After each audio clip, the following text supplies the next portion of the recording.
Como hemos venido viendo, estamos estudiando el Evangelio según Marcos. Hemos entrado en la sección, en el capítulo número 13.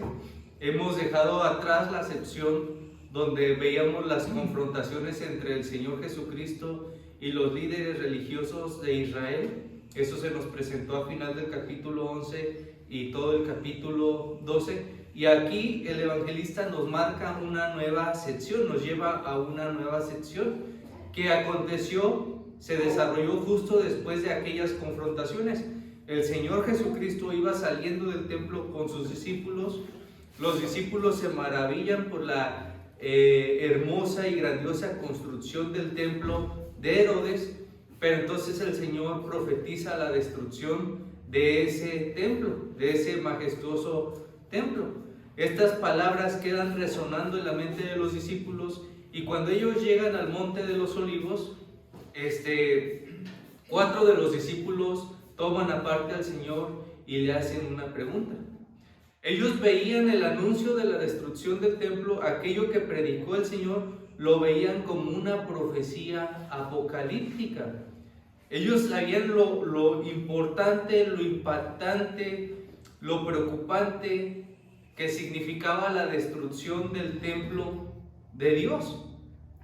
Si no había templo, ¿dónde iban a adorar ellos a Dios?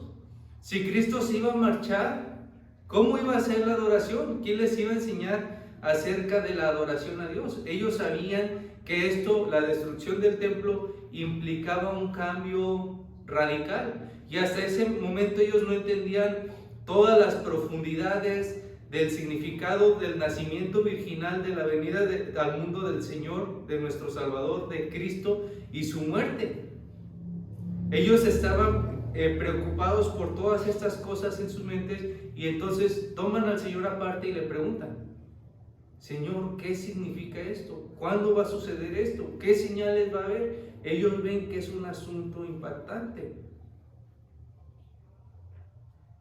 Ellos ven que Cristo, el Hijo de Dios, está haciendo el anuncio de la destrucción del templo. Y entonces el hecho de que Cristo les anuncie esto es sumamente preocupante para ellos. Ellos saben que hay algo, hay un significado detrás del anuncio de la destrucción del templo. No es solamente una predicción, es una profecía. Pero tampoco es solamente una profecía. Es una profecía apocalíptica.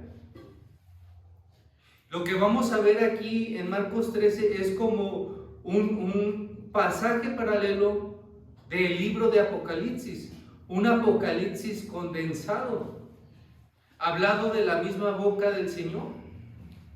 Entonces ellos ven aquí, este capítulo 13 es una profecía apocalíptica. Ahora notemos cómo se desarrolla esta profecía. Se desarrolla en contra o en medio de un escenario de un amor desmedido por este mundo y por una gloria pasajera. ¿Por qué decimos que se desarrolla en medio de un amor desmedido por este mundo y de una gloria pasajera? Tan solo vayan al capítulo 12 y vean cómo era que los líderes religiosos veían la adoración a Dios. Cómo era que los líderes religiosos veían el servicio en el culto, la realización de los sacrificios, el oficio sacerdotal. Lo veían con un amor desmedido por este mundo y por una gloria pasajera, por adquirir popularidad, por adquirir bienes, adquirir riqueza, bajo todos estos sentidos erróneos, bajo un amor ciego hacia este mundo, es que ofrecían su servicio a Dios. Y entonces el Señor Jesucristo en todo el capítulo 12 condenó esas prácticas. Ese no es el verdadero servicio al Señor. Ese es simplemente un amor desmedido por este mundo y por una gloria pasajera que toma como excusa el servicio a Dios. Y el Señor Jesucristo condena esto. Y entonces realiza, después de todas estas confrontaciones, esta profecía apocalíptica. Ellos, los líderes religiosos, usaban la religión como una herramienta para alcanzar el éxito. razón por la cual ellos buscaban servir en el templo. Era una herramienta para alcanzar el éxito, la prosperidad en esta vida. Pero nosotros, hermanos, debemos guardarnos, debemos cuidarnos, debemos de guardarnos de no usar el servicio a Dios, de no usar lo que es de Dios con estos fines. Debemos guardarnos de no usar el servicio a Dios o de no usar las bendiciones de Dios para alcanzar los fines que prometen esta vida pasajera. Vuelvo a repetir, el Señor Jesucristo desarrolla esta profecía apocalíptica en Marcos 13 en contra de la falsa religión que se nos presentó por los líderes religiosos del pueblo de Israel en todo el capítulo 12. Y en sus prácticas ellos usaban la religión como una excusa para alcanzar el éxito.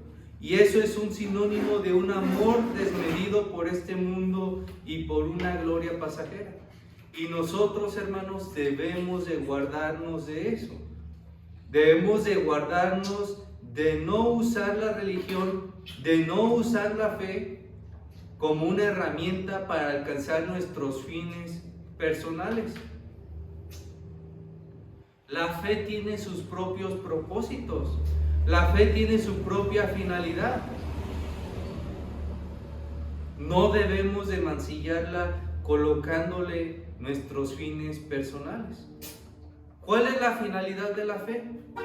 De la fe que nos ha sido dada como un don de Dios. ¿Alcanzar riquezas? Tener aquellas cosas que yo decreto y que yo declaro. Esa es la finalidad, ese es el propósito de la fe que me ha sido regalada, que me ha sido dada como un don de Dios. La fe tiene su propósito colocado, establecido por Dios. Y no se limita a una gloria pasajera, no se limita a una gloria temporal. Se extiende hasta una gloria eterna.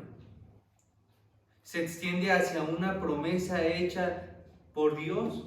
Lo que Dios nos ha prometido, esa fe que nos ha dado, va acompañada de una promesa única y establecida por Dios. Y esa promesa es la gloria eterna. Amén. Amén. Amén. Esa es la finalidad de la fe, que nosotros como creyentes recibamos la gloria eterna, que estemos con nuestro Salvador, que nos gocemos en Él por siempre, que ya no haya lágrimas, ya no haya pecado, ya no haya muerte, y también los deseos mundanos de esta vida ya no existirán, porque nuestra plenitud será en Dios, nuestro gozo será en Dios. La promesa eterna que Dios nos ha dado es que nos va a hacer semejantes a Cristo. Y esto no quiere decir lo que hemos venido incluso hablando sarcásticamente, no somos mini diositos. Esa no es la promesa de Dios. Que seamos hechos a la imagen de Cristo, ¿qué quiere decir? Que recibiremos cuerpos glorificados, cuerpos sin pecado, cuerpos que sean capaces de estar delante de Dios y adorarle. Cuerpos y donde nosotros estemos dando una adoración real y verdadera en espíritu y en verdad delante de Dios. En esa adoración eterna donde los frutos del Espíritu Santo estarán presentes en nuestras vidas. Esa es la promesa de Dios, que va ligada a la fe. Entonces el Señor desarrolla todo este capítulo 13 condenando la gloria pasajera de este mundo. Y les dice a los discípulos, ¿saben qué? Ese tipo de adoración que se ofrecía antes va a ser destruida para establecer lo que Dios había prometido desde el principio. Un culto real y verdadero, una adoración real y verdadera a Dios. Cristo les dice que toda esa falsa religiosidad, los ritos, los cultos de esta vida pasarán, se desmoronarán juntamente con esta vida para establecer una nueva adoración. ¿Y qué significa la destrucción del templo, hermanos? ¿Se acuerdan lo que veíamos en la predicación pasada? En los versículos 1, 2, 3 y 4 del Evangelio según Marcos hemos desarrollado 2 predicaciones viendo esos pasajes. ¿Qué significa la destrucción del templo? ¿Que los judíos ya no iban a tener un lugar para reunirse y adorar a Dios? No, significa que no hay ningún lugar donde las personas se puedan reunir en este mundo para adorar a Dios. Porque el antiguo templo, sus ritos, sus sacerdotes, su culto han sido quitados. Y han sido quitados porque ha sido establecido un nuevo templo. ¿Y cuál es ese nuevo templo? El que había sido prometido por Dios desde el principio, Jesucristo. Amén. El templo verdadero, donde todo aquel que cree en Él, sea judío o sea extranjero, puede venir, reunirse y adorar en espíritu y verdad a Dios. ¿Y qué nos dice la destrucción del templo? La destrucción del templo nos dice lo siguiente: no hay muchos caminos al cielo. En este mundo, en nuestro tiempo, en nuestro contexto, vemos una sociedad que dice: hay muchos caminos al cielo y tú puedes escoger cuál camino es el que te conviene más. Hay muchas maneras de adorar a Dios. Tú puedes adorar a Dios, que Dios en realidad es la naturaleza, abrazando un árbol, ¿verdad? Tú puedes adorar a Dios sentado y en tu mente llegar, meditar y pensar, imaginarte cómo es Dios. Tú puedes adorar a Dios prendiéndole una velita.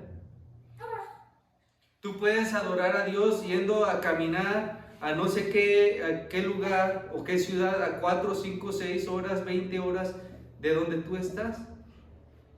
No, la adoración que Dios demanda, Dios también la ha establecido. No la ha dejado a la libertad de nuestras ideas y de nuestra imaginación. Y gloria a Dios que sea así, porque si no, ¿qué clase de cosas estaríamos haciendo? ¿Se acuerdan qué hacían los filisteos? ¿Qué hacían las religiones paganas en los tiempos de Israel? Que ofrecían a sus niños a su dios Moloch y los quemaban, los daban como sacrificio. Gloria a Dios que Dios establece la manera en que hay que adorarle a Él. Entonces, hermanos, no hay muchos caminos al cielo. Hay un único camino al cielo. Amén. Amén. Y ese camino ha sido trazado por Dios, ha sido establecido por Dios. Ese camino es Jesucristo. Amén. Amén. Amén. Entonces, el templo, los ritos, su culto, el sacerdocio, todas esas cosas han sido quitadas para establecer la verdadera adoración a Dios que había sido dicha, prometida desde el principio. El único camino en cual se cumplen todas estas imágenes del Antiguo Testamento, el único que puede reconciliarnos con el Padre, ese es Jesucristo. Amén. ¿Qué hizo Jesucristo? Jesucristo vino a este mundo, sí, dio su vida, recibió la ira por nuestros pecados, pero no solamente eso, mis hermanos. Cristo vino a este mundo para reconciliarnos con Dios, pero para mostrarnos también, o para lograr también la comunión con Dios.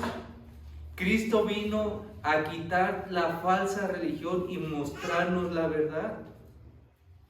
Amén. Amén. Este es el verdadero camino, esta es la verdad. Este es aquel que nos reconcilia con el Padre. Tenemos un mejor templo para reunirnos nosotros los creyentes.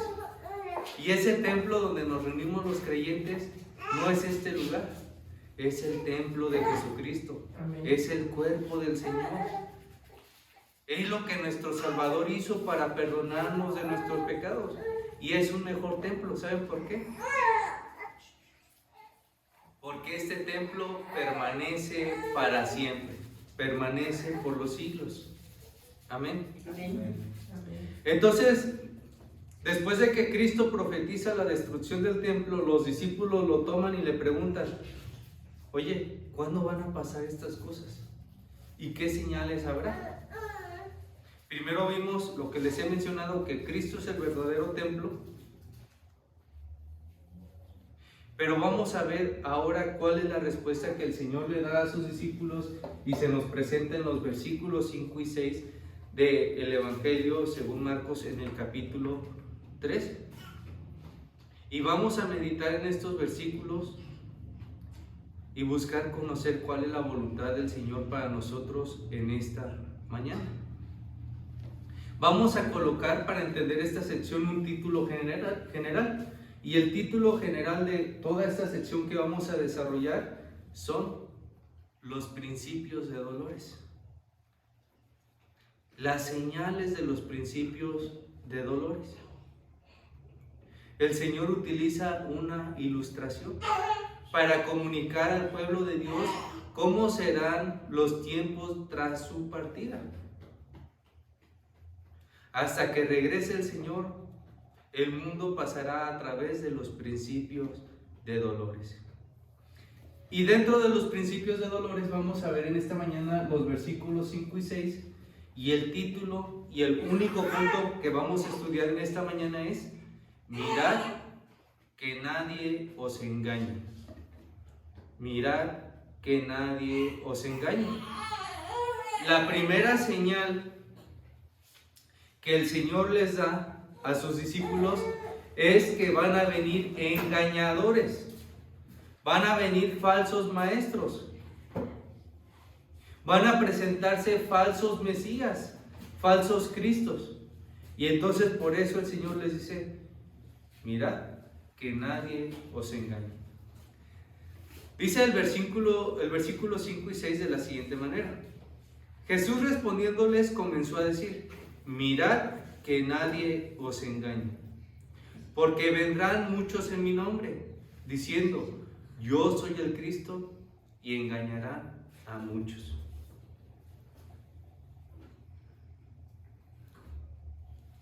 Vamos a recordar un poco de nuestro contexto. Estamos aquí en el capítulo 13 y debemos visualizar que estamos juntamente con el Señor sentados en el Monte de los Olivos. El Señor está sentado en el Monte de los Olivos con sus discípulos justo enfrente del templo. El Monte de los Olivos tenía una visión que se situaba justamente enfrente del templo. Y entonces, mientras el Señor está aquí con sus discípulos, se sientan a descansar, podemos meditar en una escena como las que se nos vienen trazando en todo el Evangelio según Marcos. El Señor tomaba espacios personales donde se reunía con sus discípulos, se sentaba y comenzaba a instruirlos. Podemos ver esta imagen, esta escena, como una instrucción en los últimos días, en los días finales del ministerio de nuestro Señor Jesucristo. Y entonces, mientras el Señor está ahí sentado con sus discípulos, 4 discípulos empiezan a discutir entre ellos qué es lo que quiso decir. ¿Qué era lo que el Señor quería decir? ¿Qué significa la destrucción, la predicción de la destrucción del templo? ¿Cuándo va a pasar esto? Entonces ellos están hablando sobre estas cosas y finalmente Pedro, Juan, Jacobo y Andrés se acercan al Señor y le dicen, lo toman aparte y le dicen: Señor, explícanos, ¿cuándo va a suceder la destrucción del templo y qué señales habrá? Ahora, meditemos que la destrucción del templo no es como cuando toman un edificio principal de la ciudad y lo destruyen y lo remodelan. No estamos hablando de una simple remodelación. ¿Saben qué significaba la destrucción del templo para los judíos? Era algo impactante. Era algo de mucha relevancia. La destrucción del templo en la mente judía simbolizaba el final de una era. ¿En qué momento fue destruido los templos, los templos que fueron edificados a Dios dentro de la historia de Israel? ¿Saben en qué momentos? En momentos que Dios juzgaba a su pueblo. Que Dios juzgaba a su pueblo por la apostasía. Era un juicio de Dios. La destrucción del templo simbolizaba un juicio de Dios. Y simbolizaba la esclavitud hacia las naciones vecinas. Y que Cristo les diga, el templo va a ser destruido. A ellos les traía ecos de lo que habían vivido en el pasado. Sus padres. Cuando fue destruido el templo glorioso de Salomón y fueron ellos llevados en cautividad a Babilonia. Y entonces no había templo en Babilonia. Y ahí está Daniel y sus amigos. ¿Y qué hacía Daniel y sus amigos? Oraban en dirección a un templo que había sido destruido, esperando un mejor templo que iba a ser establecido por Dios. Y luego entonces es destruido ese templo y se empieza a crear un nuevo templo, el templo de Zorobabel. Pero luego ese templo fue mancillado y un rey pagano sacrificó un cerdo y constantemente sufrieron invasiones y fue despojado de los vasos y de las cosas que tenía este templo para su servicio. Pero aún así se mantuvo porque los macabeos se opusieron a esos reinos y crearon una revolución y luego hicieron una especie de pacto con los romanos, ¿verdad? Y se mantuvo ese templo. Pero luego bajo el reinado de Herodes el Grande comenzó a hacer una remodelación del templo y parecía que el templo estaba adquiriendo forma, estaba recobrando su gloria pasada, estaba embelleciéndose. Y ellos le dicen, Señor, mira esas piedras, y pensaban que Cristo iba a simpatizar y se iba a contentar porque él, capítulos anteriores, había mostrado un celo por el templo. Y le dicen, Señor, mira esas piedras. Y el Señor les dice, no va a quedar piedra sobre piedra. Va a ser destruido ese templo. Entonces, para la mente judía, esto era el final de una era. Incluso era la señal de un juicio de Dios sobre Israel. Y este juicio venía por la apostasía religiosa. Todo el capítulo 12, ¿qué vemos en todo el capítulo 12? Apostasía religiosa. Los saduceos, los fariseos, los escribas, los herodianos, apóstatas religiosos, no velaban por una adoración verdadera a Dios. ¿Por qué velaban? Por sus intereses, un amor desmedido hacia esta vida. Y el Señor condena esa religiosidad. Y por esa razón coloca un final a esa era. Destruye ese templo. Ese templo físico y temporal iba a ser quitado. Y se iba a establecer un nuevo modelo de adoración. Y entonces aquí, cuando nosotros decimos esto, vienen las personas. Pero entonces Dios sí cambia. Y Dios cambia sus promesas. Y Dios cambia sus designios. Y entonces Dios no es inmutable. ¿Y saben qué? Son personas que no van a las Escrituras y no entienden. Porque el propósito y la promesa de Dios nunca fue dirigida hacia un templo físico y temporal, sino a un templo eterno. Y la intención y el propósito de Dios, mejor dicho, el propósito de Dios nunca fue una adoración superficial, bajo sombras, bajo representaciones de hombres mortales, ni bajo ritos. Miren, hermanos, yo, al igual que ustedes, soy pecador. ¿Cómo yo, un hombre pecador? No, con esto no quiero decir que soy un hombre entregado al pecado. Por la gracia de Dios, el Señor nos ha salvado y hoy en día luchamos con el pecado. Pero Esto se lo menciono por una cosa. ¿Cómo yo voy a ponerme el título de sacerdote y ofrecerme para interceder por los pecados de ustedes si yo soy igual que ustedes? Quizás tenemos pecados distintos. ¿Cómo yo voy a ofrecer una intercesión por usted delante de Dios? No hay lógica. ¿Y Dios cómo se va a agradar por los pecados que uno cometa con el sacrificio de animales? Dice Dios en el Salmo 50, si no me equivoco, yo les pedí el sacrificio de animales. ¿No es todo lo que hay en la tierra, no es mío? ¿No me pertenece a mí? Si yo tuviera hambre, les pediría a ustedes. ¿No es mía la creación? Todo el servicio antiguo testamentario,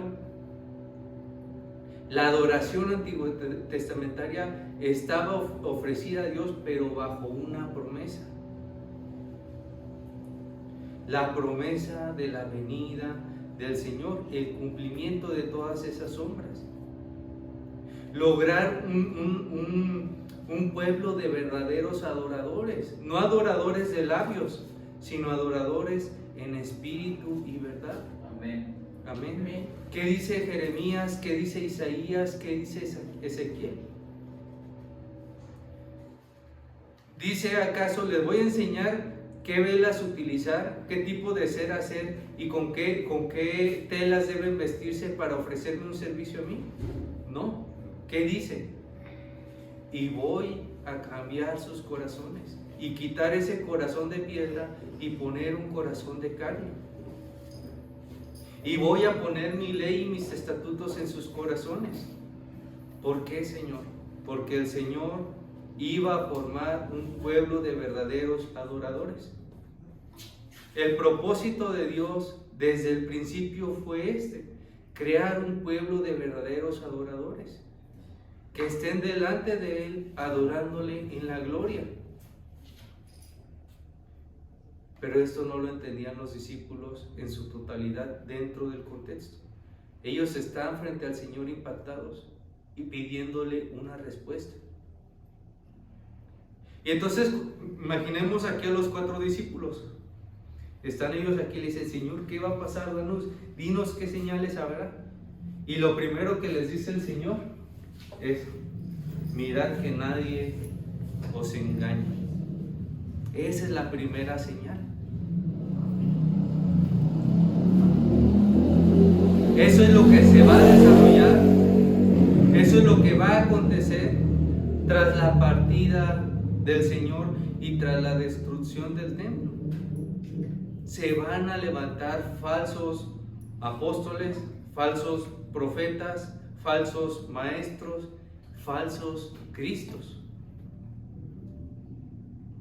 El Señor les dice aquí, cuando vemos la palabra mirad, en el griego es blepo, y es utilizada en 2 sentidos, para referirse literalmente al acto de observar, pero el otro sentido es para referirse al sentido, simboliza el hecho de discernir. Mirar haciendo uso del entendimiento y de la razón.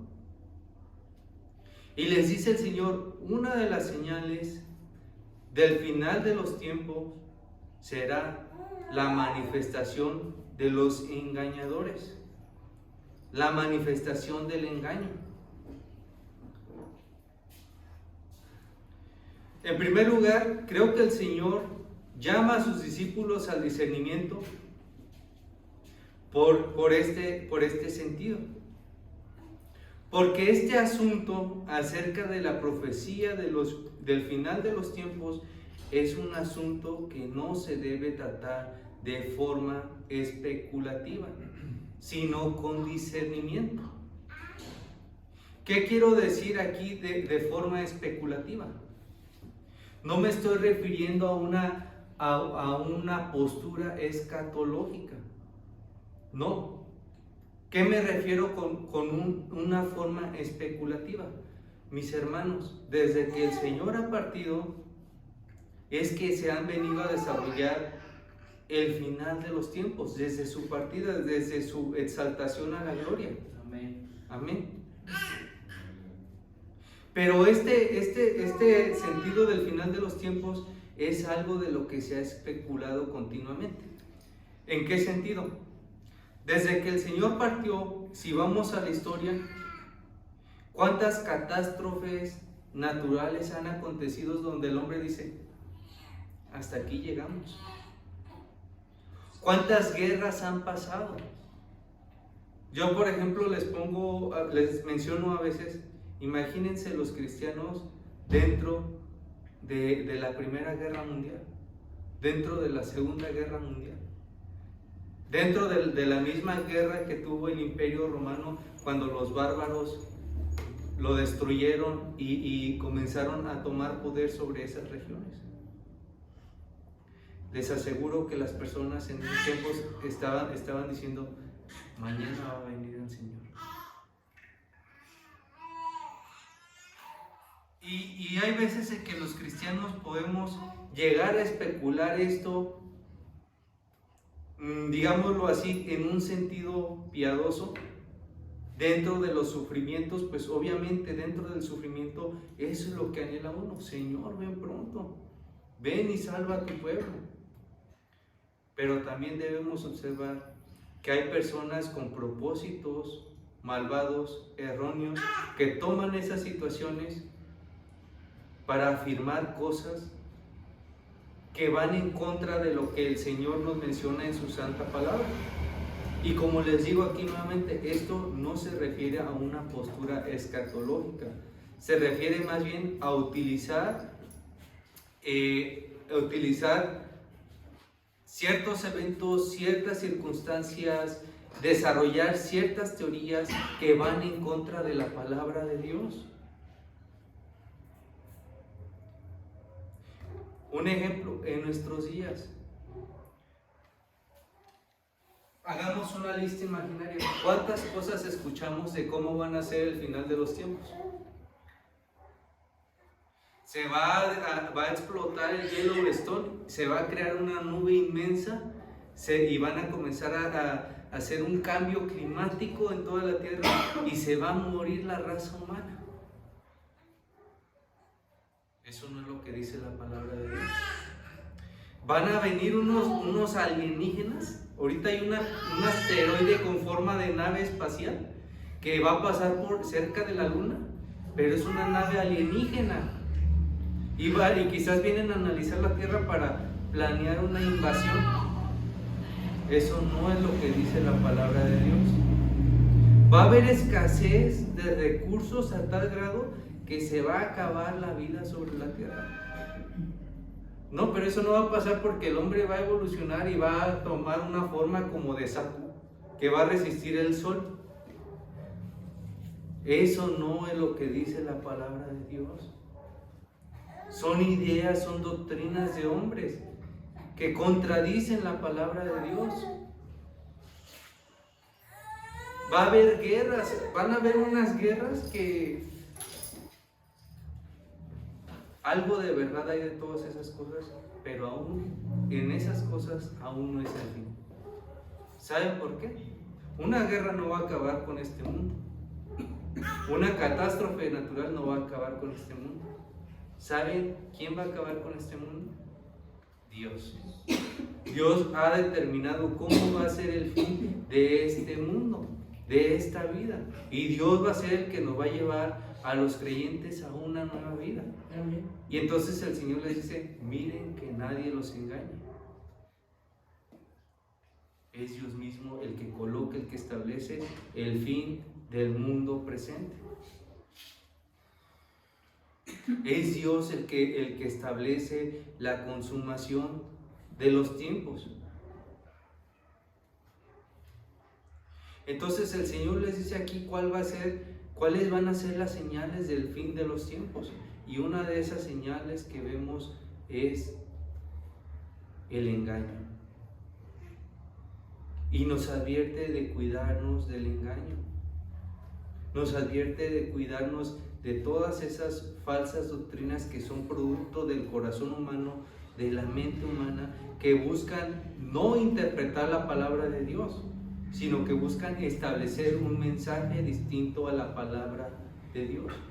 Por esta razón les digo que no se refiere a una postura escatológica, porque las posturas escatológicas van a la palabra de Dios y buscan entender qué es lo que la palabra de Dios dice acerca del final de los tiempos.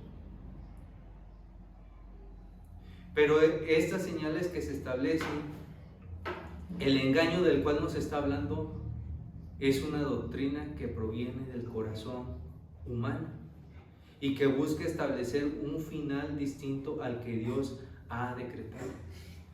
El final, la consumación de los tiempos, es un asunto decretado por Dios. ¿Qué quiere decir esto? El Dios que formó el universo, el Creador, es el que también ha ordenado la consumación de los tiempos. Eso es lo que nos dice el Señor. Entonces el Señor Jesucristo hace aquí este llamado a discernir. Vean con entendimiento, razonen, distingan entre el engaño y la verdad.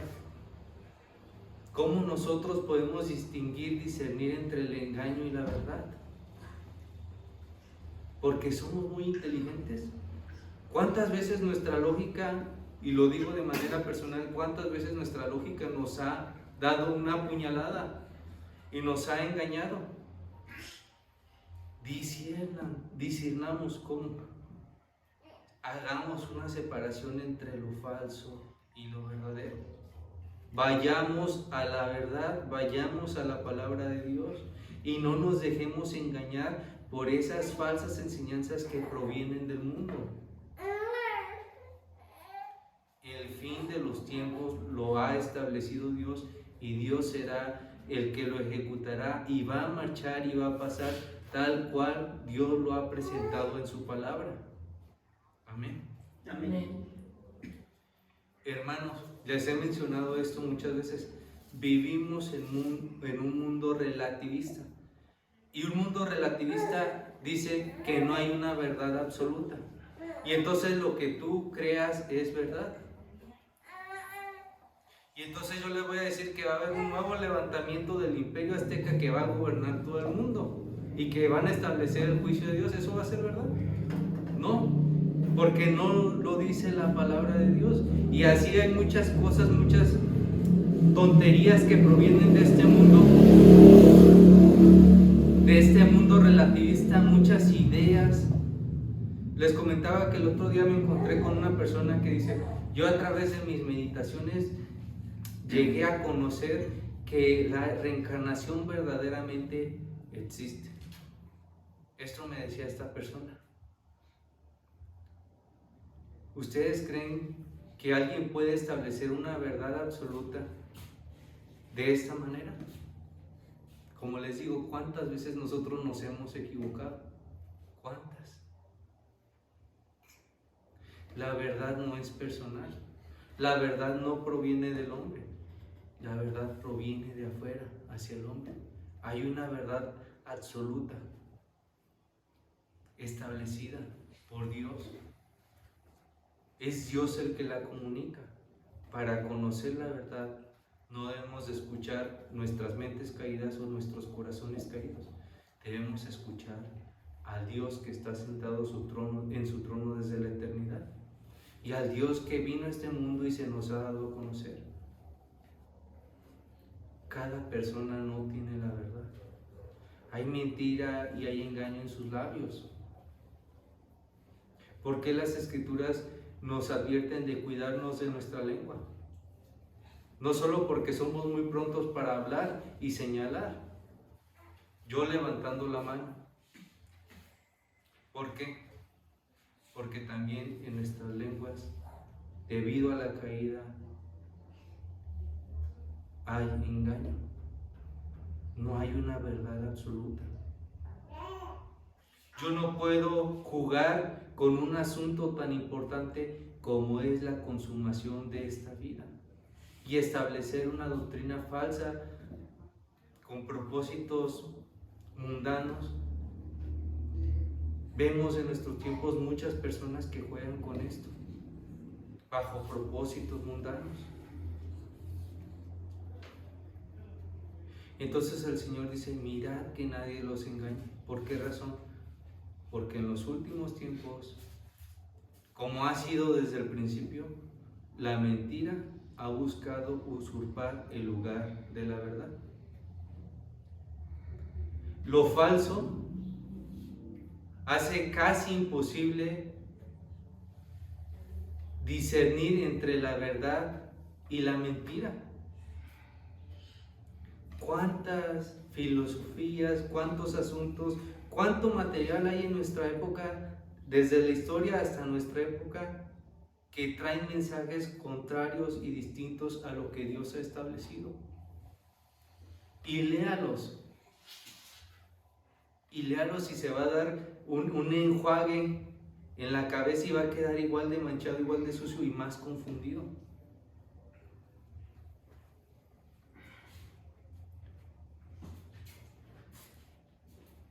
Vaya a Platón, vaya a Aristóteles, vaya después a los racionalistas y al final van a decir, no entendí. ¿Qué va a pasar? ¿Qué va a suceder? Vaya a Jesucristo y va a encontrar el camino, la verdad y la vida. Amén. Amén. La mentira en los últimos tiempos llegará a tal grado que incluso buscará falsificar la persona del Salvador. Esto fue algo que tuvo un cumplimiento dentro del contexto del Nuevo Testamento. Por ejemplo, acompáñenme a 2 de Corintios, por favor. 2 de Corintios capítulo 11. Y vamos a ubicarnos en el versículo 13 al 15.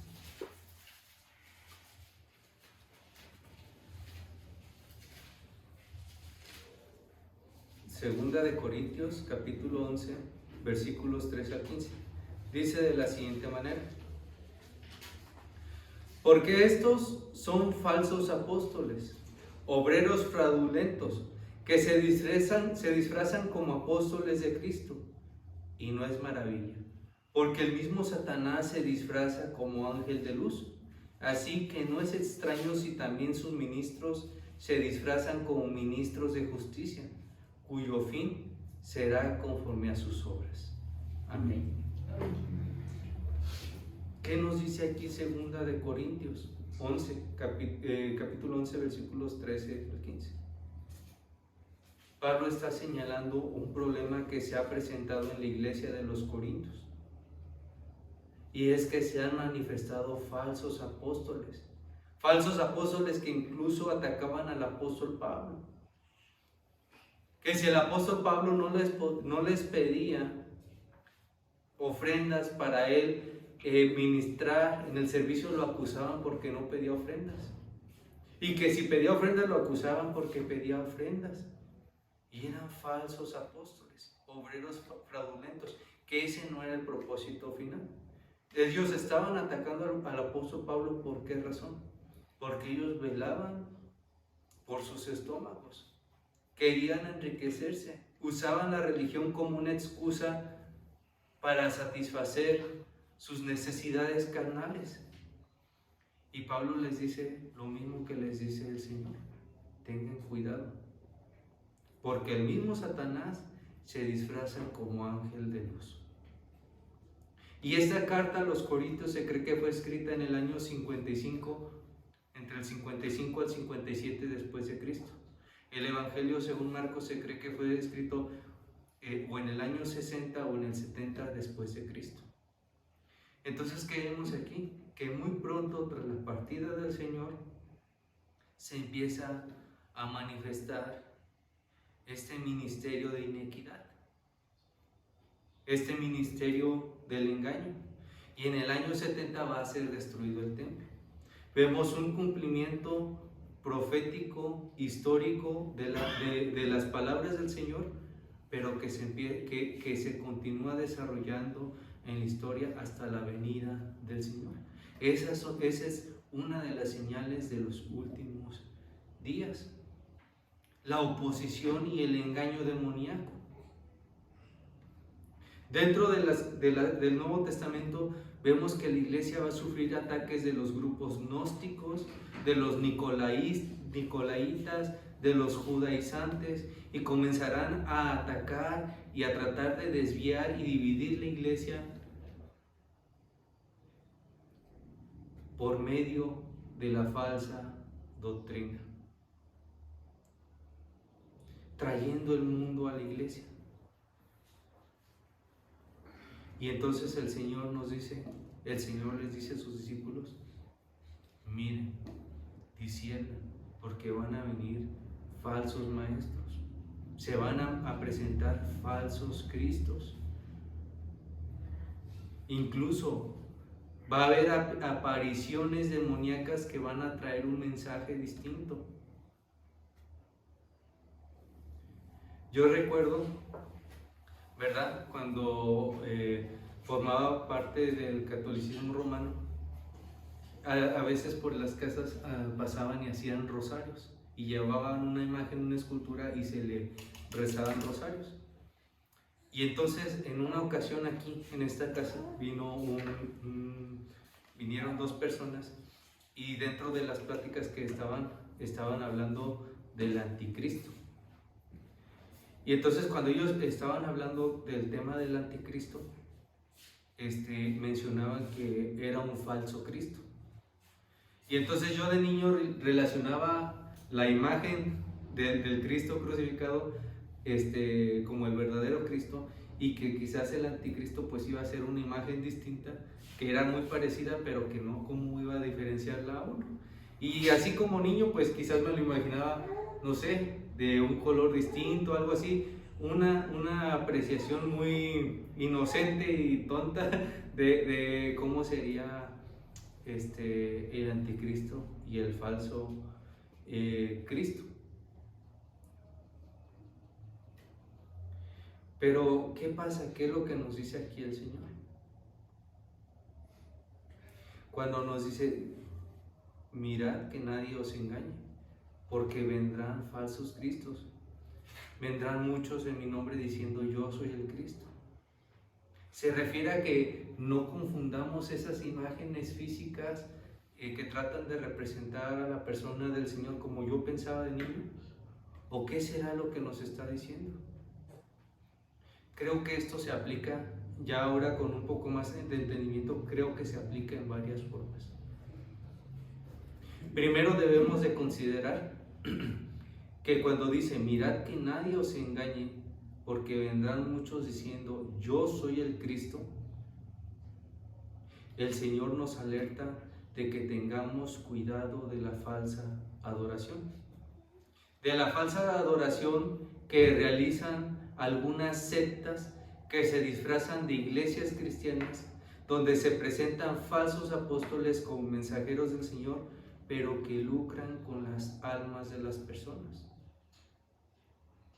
Ahí vemos un falso retrato de un servicio bajo la representación de Cristo, un servicio ofertado a Dios, ofrecido a Dios, pero donde en realidad son sectas disfrazadas que lucran con las almas de las personas. Tengamos cuidado de esos falsos apóstoles y tengamos cuidado de esas falsas sectas que se disfrazan de iglesias. En segundo lugar, lo vemos presentado en el retrato de personas que literalmente se adjudican ser Cristo. Desde que Cristo partió, ha habido distintos personajes en la historia que literalmente han dicho yo soy Cristo y yo soy la reencarnación de Cristo. Y entonces se hacen un grupito de personas que les comienzan a seguir y que empiezan a dar un falso testimonio de que sí, que ellos son reencarnaciones de Cristo. Y entonces hasta que forman un grupo religioso, una secta, ¿verdad? Esos no son el verdadero Cristo. Cuando nuestro Señor Jesucristo regrese, ya no va a regresar como cordero. Cuando nuestro Señor Jesucristo regrese, va a regresar como el león de Judá, que viene a despedazar a sus enemigos, que viene a ejecutar el juicio de Dios y que viene a someter a los enemigos de Dios y hacerlos que se postren delante de sus pies. Así es como vendrá el Cristo. Entonces lo vemos primeramente en las sectas que se disfrazan de iglesias cristianas. Lo vemos en personas que literalmente se adjudican ser Cristo. Lo vemos en las religiones paganas. Las religiones paganas que tratan de usurpar el oficio de Cristo como mediador. ¿Qué quiere decir aquí que tratan de usurpar el oficio de Cristo como mediador? Lo que les decía al principio. Solo hay un camino a Dios y ese es Jesucristo. Amén. Las falsas religiones que hacen, dicen, nosotros somos el camino a Dios. Y entonces enseñan doctrinas de hombres, prometen comunión y reconciliación con Dios por medio de obras, o por medio de bienes materiales, o por medio de penitencias, o por medio... No. Hay un solo mediador entre Dios y los hombres, Jesucristo, hombre. Amén. Entonces vemos aquí una usurpación, ya sea de la persona de Cristo o ya sea de las obras que solamente Cristo puede realizar. Lo vemos por las falsas sectas, lo vemos por personas literales que se adjudican ser Él, lo vemos por las religiones paganas que tratan de ofrecer lo único que puede hacer Cristo. Lo vemos también, por ejemplo, en líderes poderosos. ¿Se acuerdan, por ejemplo, lo que les decía de el denario, la moneda? ¿Qué tenía la inscripción de la moneda romana? El divino Augusto, el sumo sacerdote de Dios. Vamos a ver a través de la historia también reyes que se presentan bajo una imagen de ser Mesías, de ser libertadores poderosos que traerán paz sobre la tierra. Lo vemos también, este punto vamos a titularlo como la usurpación de los oficios de Cristo relacionado con el anterior. Los oficios de Cristo, ¿cuáles son? El oficio de rey, el oficio de profeta y el oficio de sacerdote. Entonces encontramos reyes que se presentan como falsos mesías, pero hay un solo rey que es glorioso y que verdaderamente traerá libertad a los hombres, libertad del pecado, libertad de la muerte, libertad de la eterna condenación. Ese es Jesucristo. Amén. Lo vemos en sacerdotes.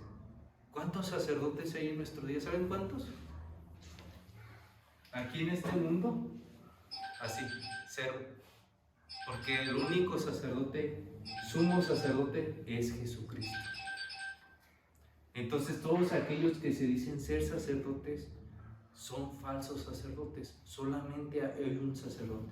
Y esto lo vemos en distintas religiones. Yo no estoy señalando solamente el catolicismo romano. Lo vemos en distintas religiones que tienen a sus sacerdotes. Dentro del contexto estaban las sacerdotisas, ¿verdad?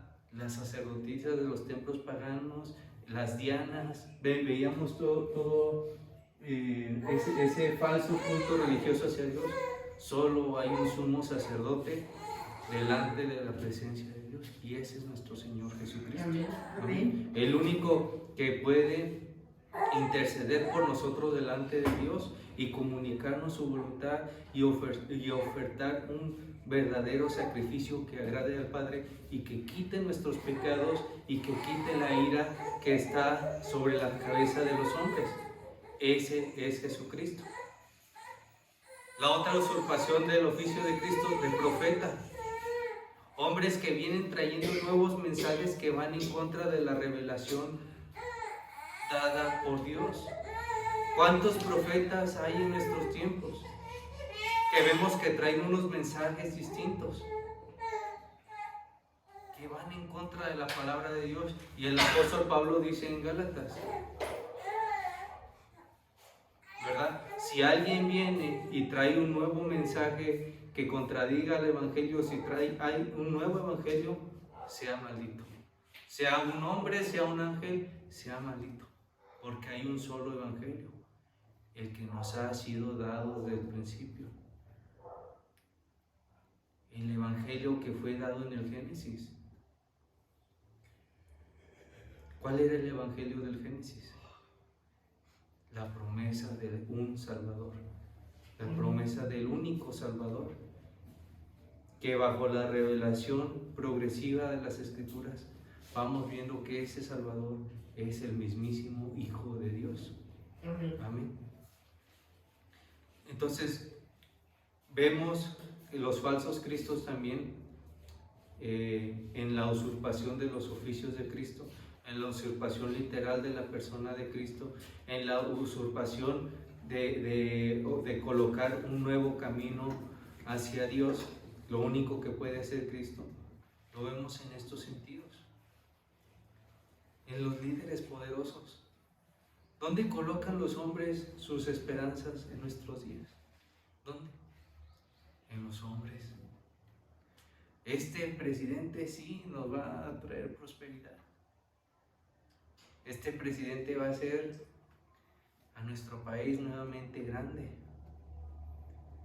No, hermanos. Esta creación, aunque hemos aprendido cómo desarrollar mejor la tecnología, ¿verdad? Esta creación no va hacia arriba, sino hacia abajo. Va en picada, dirigiéndose hacia lo que Dios ha establecido en su palabra. Yo veo las cosas que están aconteciendo y yo veo que se están cumpliendo las cosas que Dios ha dicho en su palabra. Y estemos atentos, porque el Señor está cerca. ¿Cuándo vendrá? ¿Estaremos nosotros para cuando venga? No lo sabemos. Lo que sabemos es que vendrá y que debemos esperar fielmente su llegada, su venida. Amén. Amén. Entonces el Señor nos dice, disciernan, miren, porque tras mi partida van a venir muchos engañadores que incluso se presentarán bajo mi nombre buscando usurpar mi persona. Y esta es una señal del final de los tiempos. Debemos poner especial cuidado, mis hermanos, a las palabras del Señor y atender a su llamado. Esto no es nada más, ¿cómo les explico?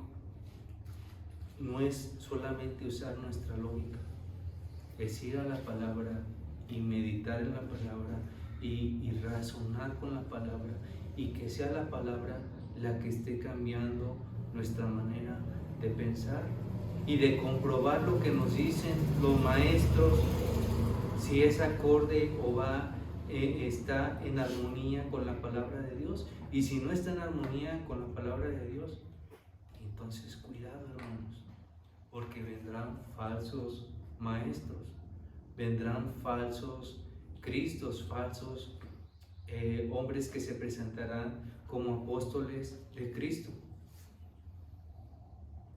Y el Señor nos llama a atender su llamado con cuidado y discernir entre lo falso y lo verdadero.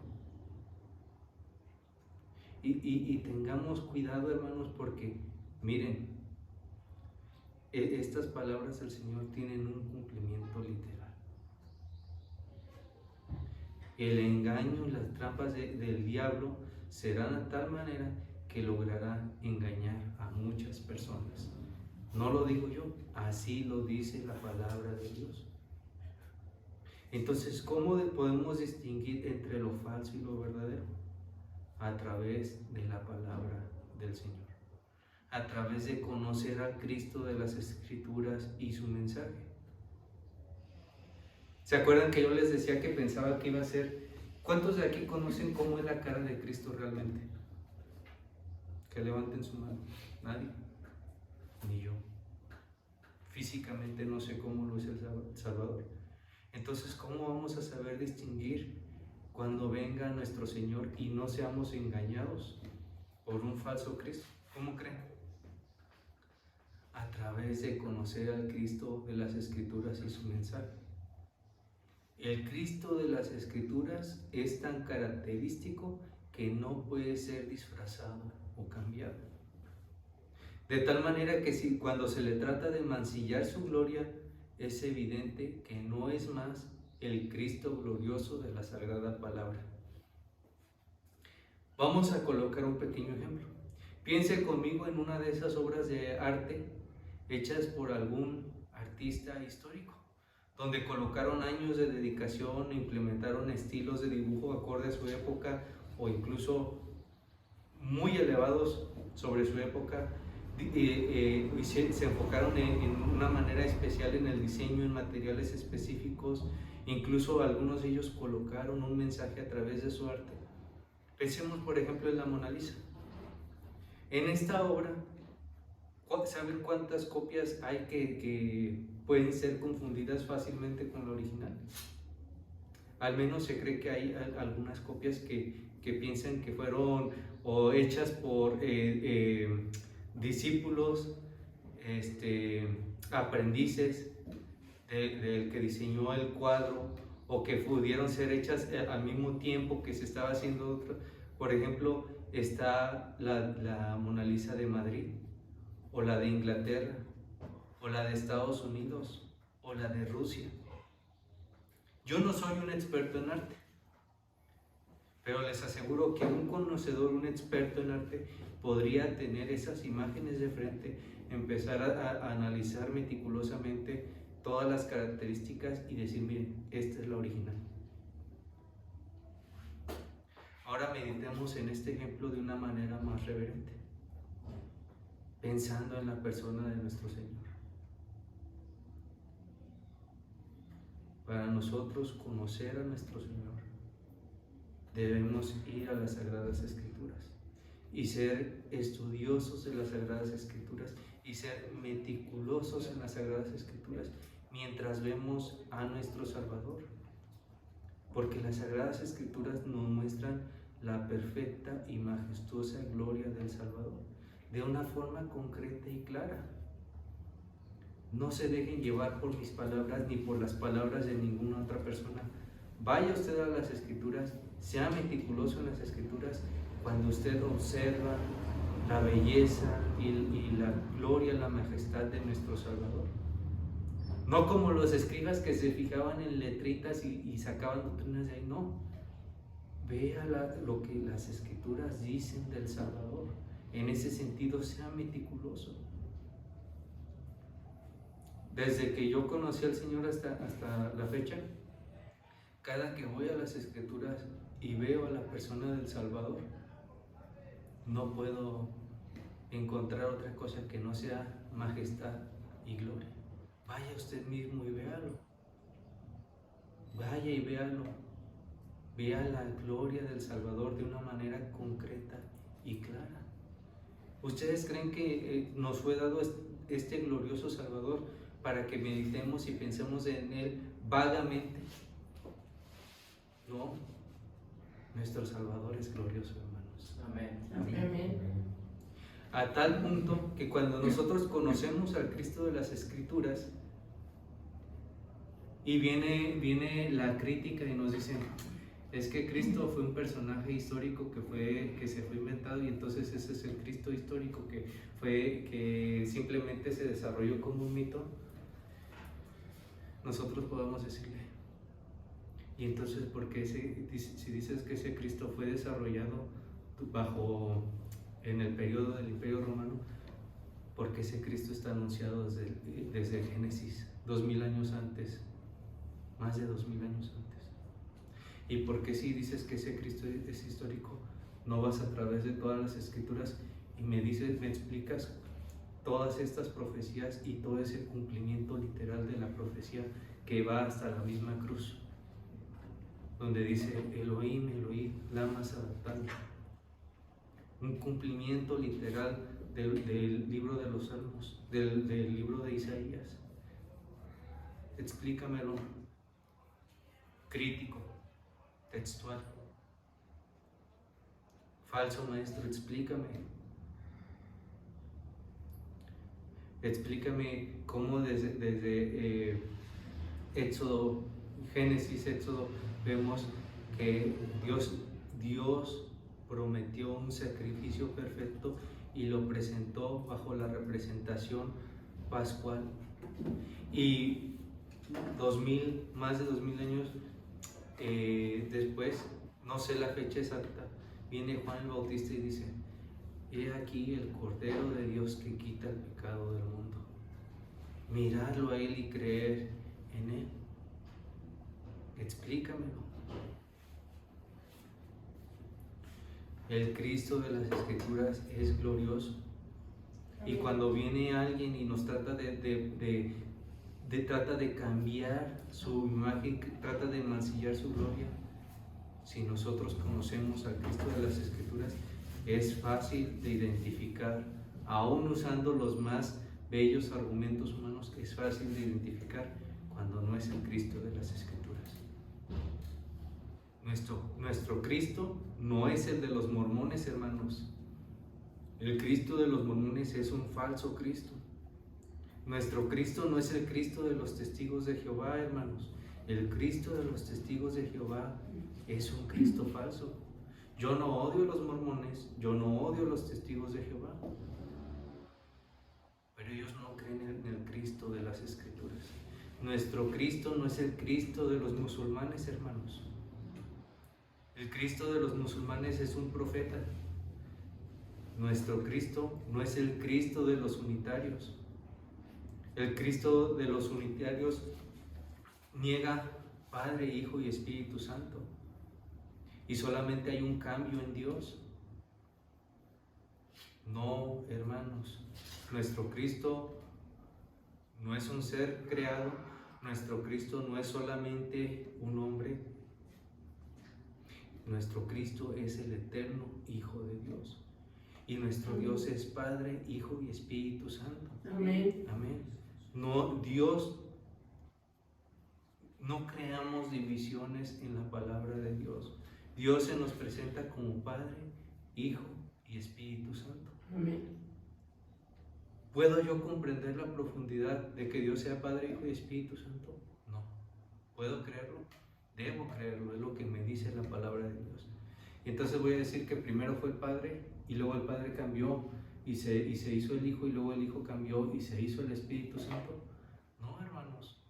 ¿Por qué razón? Cuando Cristo estaba siendo bautizado, ¿qué pasó?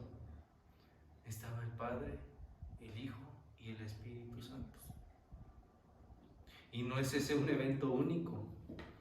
Vaya a través de las Escrituras. Vaya al monte de la transfiguración. Este es mi Hijo amado, a Él oí. Vaya a Apocalipsis. Vaya a las Escrituras, hermano. No se lo digo yo, vaya a las Escrituras, para que vea que nuestro Cristo es único y glorioso. Quiero pedirle, amén, que me acompañe a Juan, capítulo 1, versículos 1 al 5.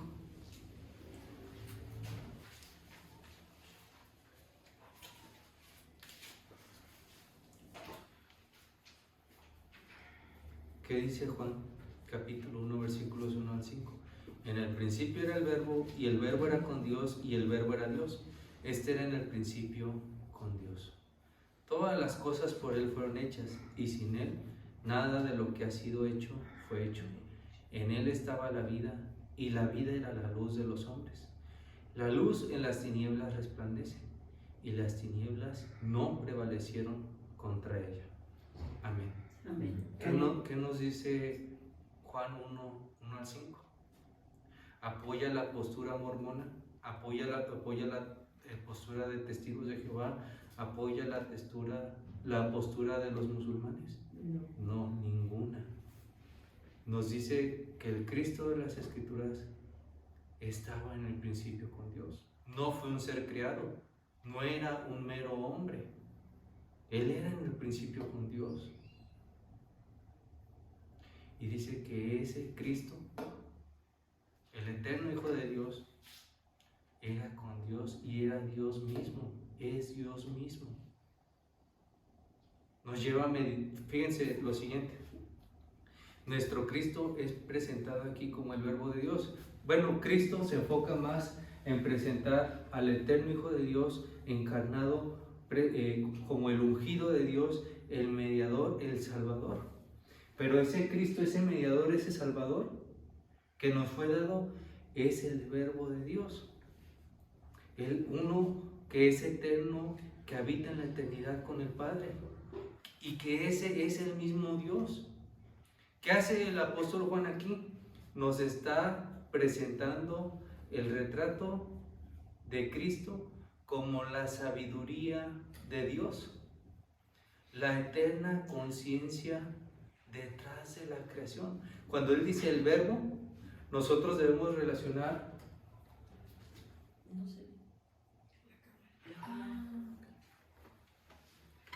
cuando nos dice el verbo, nosotros debemos relacionar el verbo con la eterna conciencia detrás de la creación, la sabiduría eterna de Dios. Juan nos presenta a Cristo así: Él es la sabiduría eterna de Dios, uno con el Padre. Y Juan nos presenta a Cristo como el Verbo para mostrarnos la inseparable unión con Dios. Cuando nos presenta el Verbo, nos quiere mostrar que es uno que habita en la eternidad con Dios. Es como si yo le pregunto a usted, ¿qué fue primero, su cuerpo o su mente, su conciencia, su razonamiento? Fueron juntos, ¿no? Desde que uno nace empieza, aunque sea en pequeños grados, a crecer en su raciocinio, en su conciencia. Aquí el apóstol Juan, eso mismo no pasa con Dios. Dios es único y glorioso desde la eternidad y nos dice, nos presenta a Cristo bajo el retrato de la sabiduría de Dios, la eterna conciencia de Dios, para llevarnos a ver que es uno con el Padre, que Él no es una criatura creada. ¿Por qué nos dice esto Juan? Porque dentro del contexto de Juan también había falsos maestros que decían que Cristo o era un hombre o que Cristo no se había encarnado y que era solamente una manifestación espiritual y que traían todas estas falsas teorías. Y entonces Juan dice, yo estuve con Cristo. Amén. Y nosotros vimos su gloria y vimos la gloria del unigénito del Padre, lleno de luz y de verdad. Y entonces nosotros incluso palpamos, compartimos con Él. Nosotros vimos su gloria en el monte de la transfiguración. ¿Y cómo vienes tú, gnóstico, y me dices que era una manifestación espiritual? Nosotros vimos que Él era el Verbo de Dios, el Mesías prometido. Él no es una criatura creada. Él era el que habitaba con el Padre en la eternidad y el Espíritu Santo y le vino a dar a conocer. Amén. Amén. Cristo es uno con el Padre y el Espíritu desde la eternidad.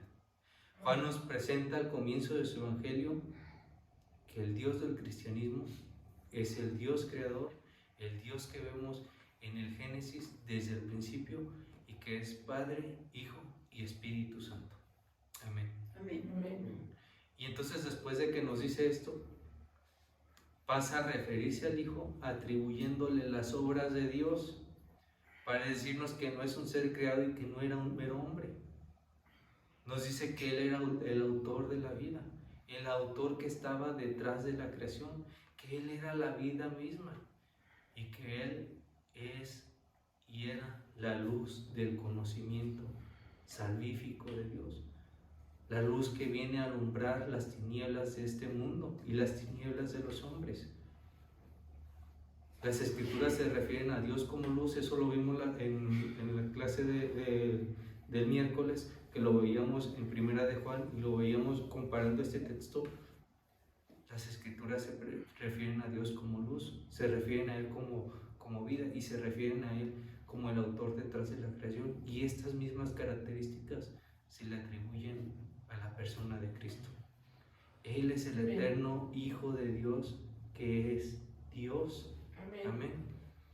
Así que, hermanos, tengamos cuidado y no nos dejemos engañar por los retratos ficticios que el diablo y sus sirvientes hacen de nuestro Señor. El diablo, al igual que en Edén, busca en nuestros tiempos cómo seducir a los hombres, tentando sus corazones y prometiéndoles gloria y paz. Sus mentiras son tan dulces que a veces logran arrastrar a algunos tras el engaño. Muchos han caído en sus trampas, seducidos por la gloria pasajera de este mundo.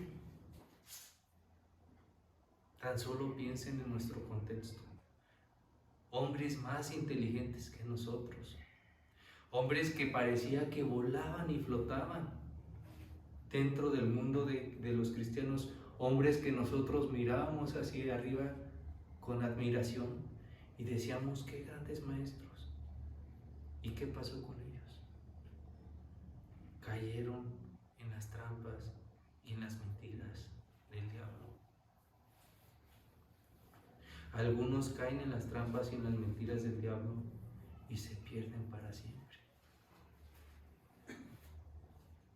Dios nos guarde durante este peregrinaje, hermanos, que no nos pase como los judíos en el desierto, cuyos corazones seducidos apostataban y venía sobre ellos mortandad. En nuestro tiempo muchos han abandonado la fe y les seguirá el mismo destino. Pero nosotros, hermanos, recordemos las palabras de nuestro Señor Jesucristo. Mirad que nadie nos engañe. Mirad que nadie nos persuada con sus vanas palabras.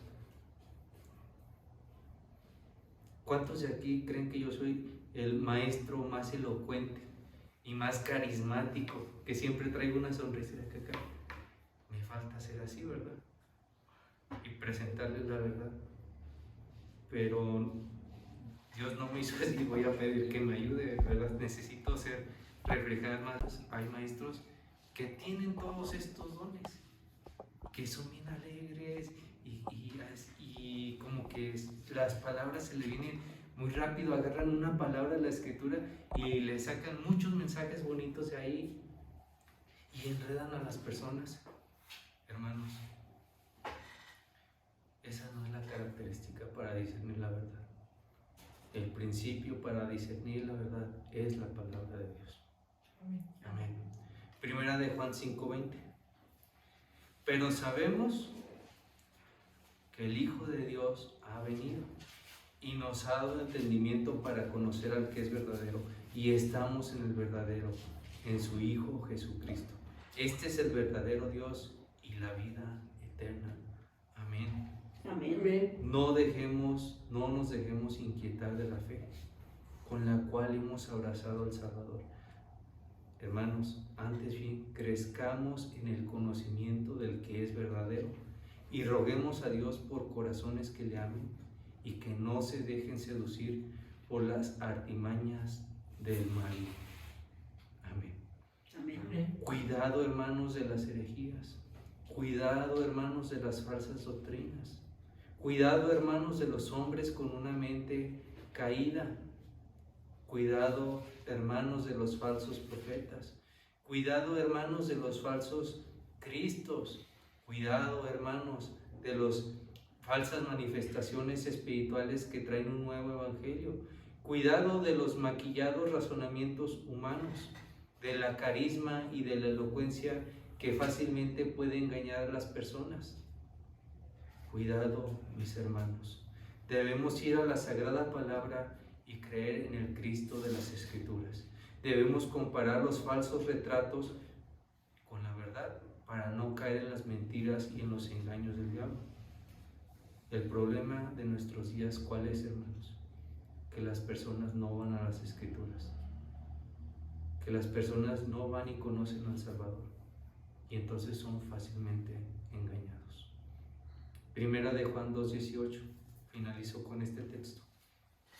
Hijitos, ya es el último tiempo, y según vosotros oísteis que el anticristo viene, así ahora han surgido muchos anticristos. Pero esto conocemos, que es el último tiempo. Pero vosotros tenéis la unción del Santo y conocéis todas las cosas. No os he escrito como si ignorarais la verdad, sino porque la conoces.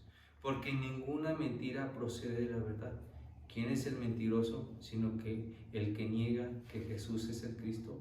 Este es el anticristo, el que niega al Padre y al Hijo. Todo aquel que niega al Hijo tampoco tiene al Padre.